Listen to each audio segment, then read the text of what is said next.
Hello everybody, Isabella from Pride Attire, and today we're doing something a little bit different than our dressing up videos. And I'm here with Jenny Garside of White Phantom, a corseteer and a fencing instructor. Jenny, what kind of instructor are you? I'm an instructor with the British Federation for Historical Swordplay, which covers swordplay from the earliest written records we've got right through to about the sort of 1940s, 50s is normally the last point at which people consider it still to be historical. My main area of interest is 17th, 18th and 19th century, so that's small sword, sabre, and I have a particular passion for the Edwardian period for jiu-jitsu suffragettes. But it's sort of all of that later period of swordplay. I have dabbled in earlier periods, but mostly I'm interested in the later stuff. Talking about the later suffragettes and suffragitsu, you do provide displays for living history. Yes, we do. Yes. Is there a website for that?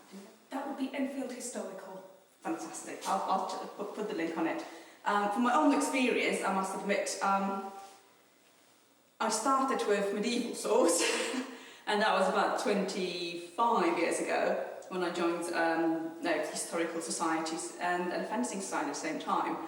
We were quite lucky back in Parent. Our fencing master was coach for the Polish girls foil team, so we did have quite a lot of interesting tuition, although looking back now, it was not strictly Talhofer and proper sources. It was whatever modern bits we could apply to the historical weapons.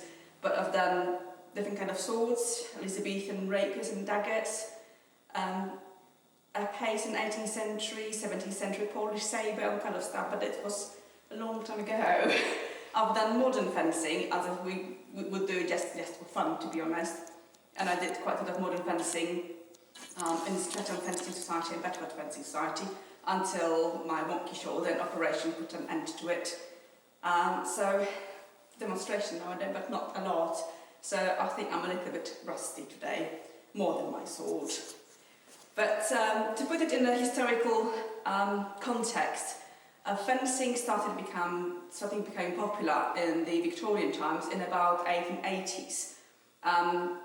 If any of you got my book, The Victorian Dressmaker 2, when I'm sort of talking about sport and outdoor attire, I'll talk a little bit more about the popularity of sports rising from the 60s, 70s and 80s.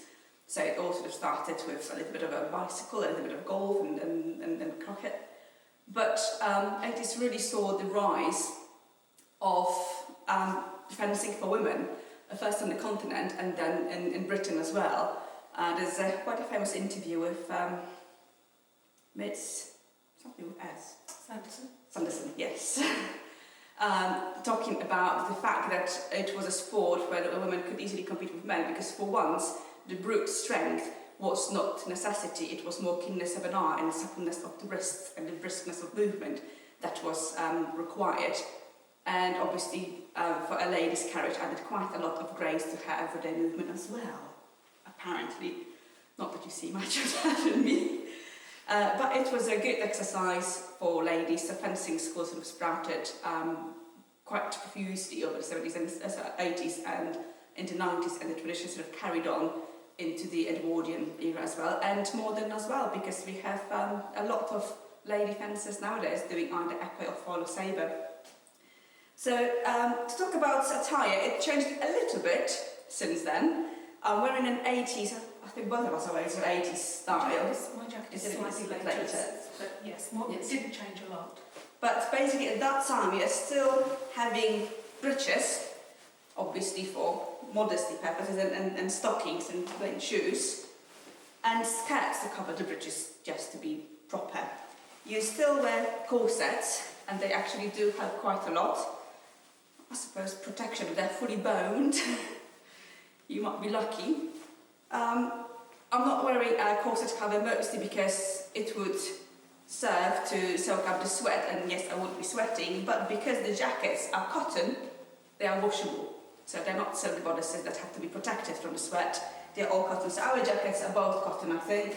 Yes. I think it's cotton, Yes, moleskin, I think. No, this is a Twill. Glazed cotton. Yeah. Mine is cambric actually, so quite stiff cambric cotton, and it's additionally lined and padded in front. The typical side closure is obviously so that the foil does not get sort of trapped in the buttonholes and buttons. So obviously you have on the other side, because Jenny is left-handed, I'm right-handed, so actually that shows quite nicely how the jackets would be sort of customised depending on which hand you would be using. You've got gloves on one hand, and obviously as a trainer or for practice you also have a plastron. Now this would be padded leather affair, and this is the chamois leather, I think. Padded and reinforced with stitches with a little bit of a target area for your student to concentrate on, apparently. At the back, you've got straps. These ones are elastic, but most often actually you would get buckled straps so you can adjust it more easily. So I'll be wearing that a little bit later on for a short demonstration. So this is about an inch thick. So you can have a look at that. And you have some. So if you look at the modern get-up, it's all white. In the past you get either whites or black or greys as well. Before white sort of really, I'm not sure, do you know when white sort of took it over completely? I think when it was standardised as a sport, it became sort of the colour to wear, but there's still some variety. Now I would say you get slightly more traditionally white is for your students, and you see other colours in the instructors. But I think when the standardisation came in, we started to get people wearing the same things and the same fabrics and the same protection. Yes, that must have been 20th century, I suppose, already, isn't it? And obviously, through the Edwardian era, you lose the skirt, so you have quite a lot of illustrations showing just lady fences in their bloomers, or breeches, whatever you call them, just without the skirt, which is just as well.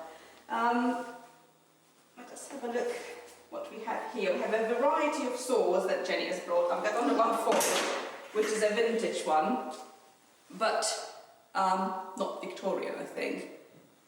Very nicely made. And it's not too different to what we are using nowadays. I used to do more épée, but foils nowadays were not different to this one. And we have a whole array of Victorian and alien swords. So let's have a look at old Jenny. Let's look at these two first. So these are training blades. They don't have the knuckle bow guard. They're just very simple pieces that would have been used in a practice cell. This one's got a heavy button on the end just for protection. They would be quite often a wooden ball covered in either leather or cotton. So this one is slightly different in that it's got the knuckle bow to protect your fingers. This is a modern reproduction. It's the one I normally use because, quite simply, materials technology is vastly superior, so it has a modern fencing blade in it, which means if I hit something, it will flex, it won't snap, it's not risky. You're actually going to stab someone with What's the dating of these two? I think those go back sort of, they would have been used through the 1800s, but also potentially a bit earlier. I'm a little bit fuzzy on my dates at the moment. Okay, they're quite light as well. Yes, yeah. So it's interesting to see that because of the FA cross-section of the blade rather than the those square those foil. are also sort of relatively modern blades, again for safety reasons. Historic, sort of older blades, there is a risk that they... Absolutely. But yes, they tend to be the triangular section blade. FAs are 4. Right, let's have a look at the other two.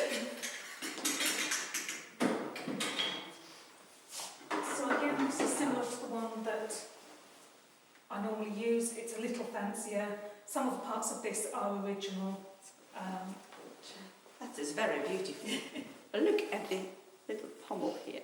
It's a little bit of a mishmash, that one. It's sort of original parts bodged together to make something that will work for demonstrations.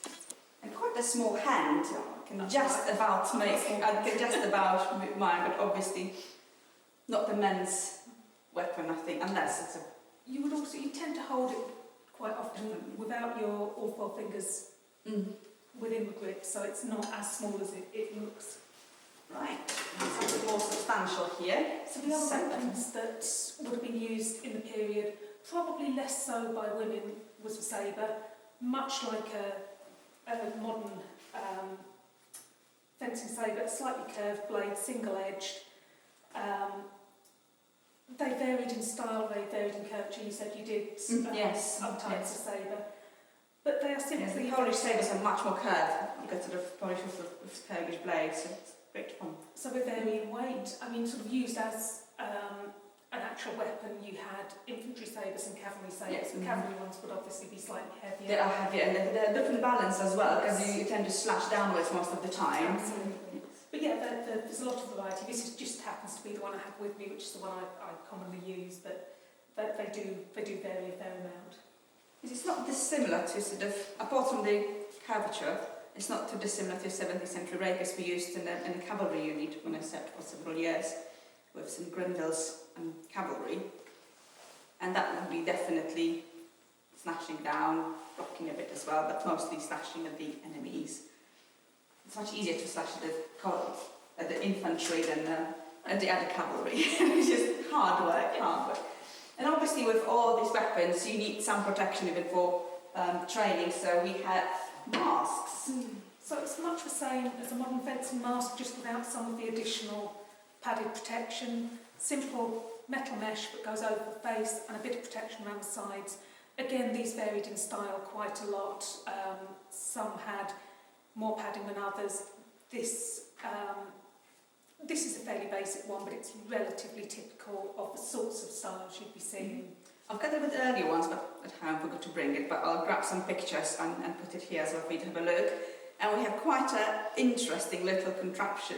So these are based on Mensur goggles. Mensur was mostly German and I think Austrian, I may be wrong, college fencing league where the aim was to slash at your opponent's face. You stood still, you slashed at the face, and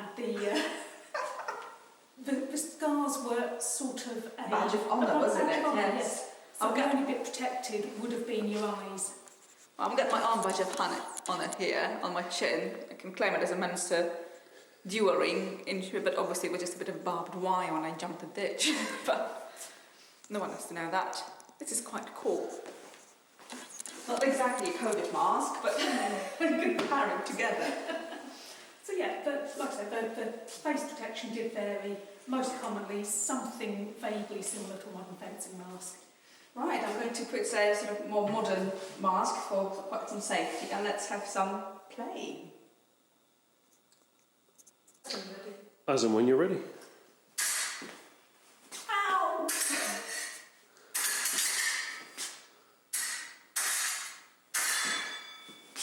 That's out of the plaster, that's cheating. Come on, it's been 2 years since I asked. Big heart. Oh, put some protection on there. Oh, that, but it looks like my boots are in, as always. Oh, we'll cut it a bit. Oh!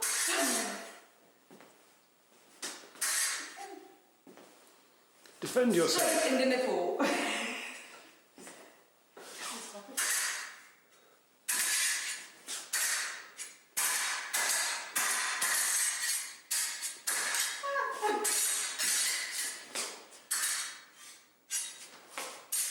A bit of a play, we're both pretty rusty, so it might be quite embarrassing, but we're going to have fun.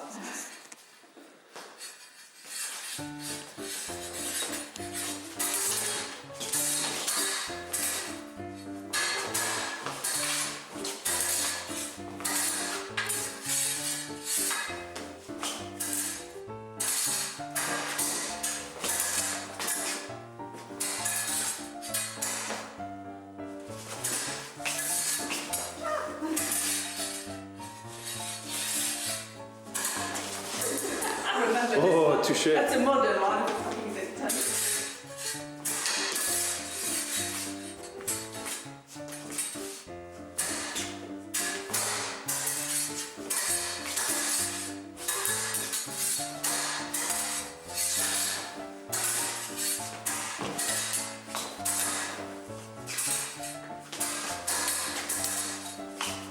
it's short.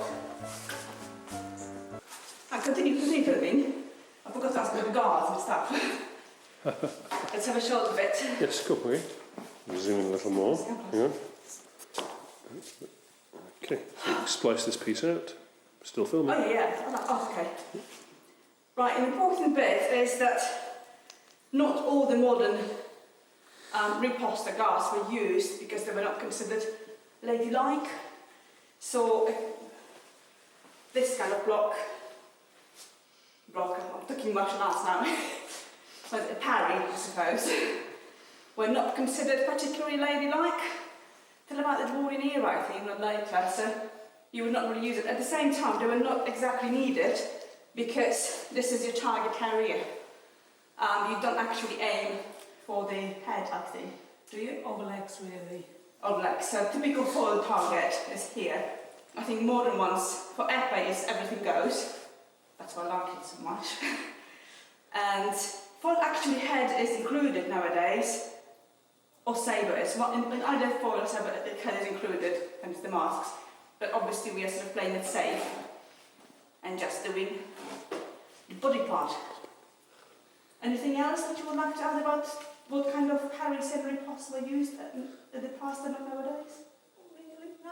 Oh, well, let's continue playing.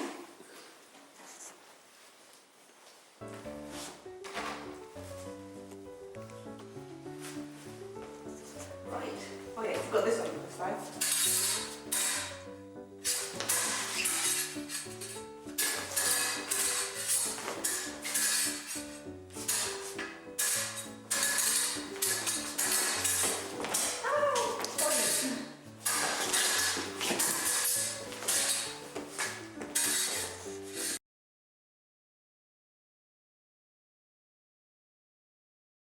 Start.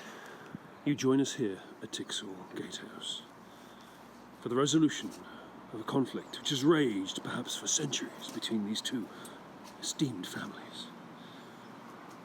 Writing here for points. You cut paper with my But- fabric scissors. I would never. It was your fault. You cut paper with my fabric scissors. You You've skipped them. been bribing my cat. No, it was my cat. Discussions of copyright, pets, fabric designs. I don't know. There's only one way this can end. There will be a victor, and there will be the defeated. Fence! Who's the beater?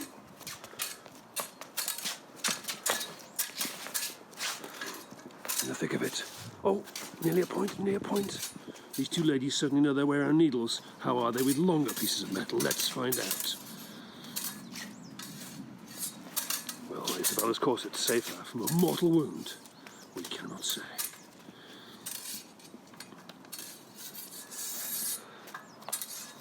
Miss Garside, not giving an inch, despite the frantic lunges of Isabella. But Rather too calmly, I think. whoa! They're both in this to win. Pretty blue. Where? Throwing distractions in is unnecessary, ladies. Focus on the task at hand. Oh, Jenny testing Isabella's defence. Isabella parrying. Oh, here we are. Taking a moment for a breather. Change of level there, change of level. Will she put her off? No. Jenny with a dexterous move. Oh, wonderful, wonderful. Look at this. Splendid form, splendid form. Look at the footwork on this exceptionally slippery surface. Lost my shoe, sorry. Oh, and she fails to take advantage of the moment, but what honour?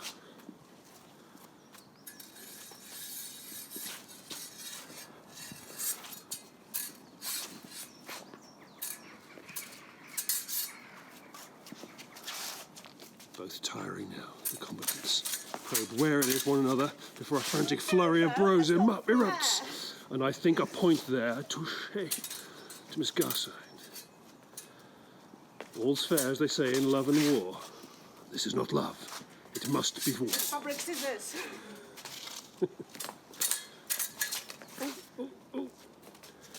Which way will it go?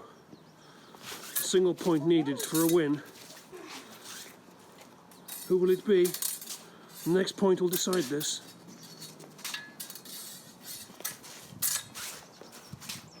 Another frantic lunge from Isabella. Their greater reach, but Jenny's greater expertise and dexterity seems to be winning out. Any moment, I'm sure we'll see a winner. Oh, a touch to the leg. And Oh, I'm knackered now. we have a winner, you buy a me draw. new scissors and we sort it. Oh, well, they part amicably as friends. It's very difficult fencing with a different hand, isn't it? Also a slidey floor, that's quite slippery in places. Oh well, I think we deserve a pint now. Yes, absolutely. Thank you for watching, everybody.